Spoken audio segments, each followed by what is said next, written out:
کیا آپ یا آپ کی بیٹی بیٹا کسی کی بھی شادی کے لیے آپ پریشان ہیں؟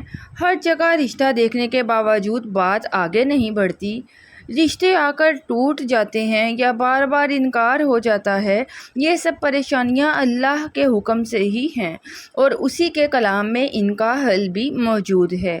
آج کے ویڈیو میں آپ کے ساتھ شادی میں رکاوٹ ختم کرنے کا ایک نہایت ہی مؤثر قرآنی وظیفہ شیئر کروں گی جو انشاءاللہ آپ کے لیے آسانیاں پیدا کرے گا۔ بعض اوقات حسد اور نظر بد رکاوٹ بن جاتے ہیں۔ کبھی انسان کے اپنے گناہوں کی وجہ سے خیر کے دروازے بند ہو جاتے ہیں اور بعض اوقات تقدیر میں آزمائش ہوتی ہے۔ تو قرآن پاک سے اس کا حل آپ کو بتاتی چلوں کہ سورۃ طٰہٰ کی آیت نمبر 131 سامنے اسکرین پر آپ دیکھ سکتے ہیں۔ یہ آیت اللہ کے رزق اور اس کی عطا کی طرف اشارہ ہے، جس میں شادی اور رشتے بھی شامل ہیں۔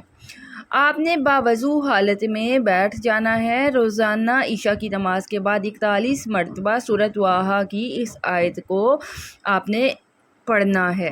شروع اور آخر میں آپ نے 11 مرتبہ درود شریف پڑھنا ہے۔ پھر اللہ تبارک تعالیٰ سے خاص دعا کریں کہ یا اللہ ہمارے لیے نیک اور آسان رشتہ عطا فرما۔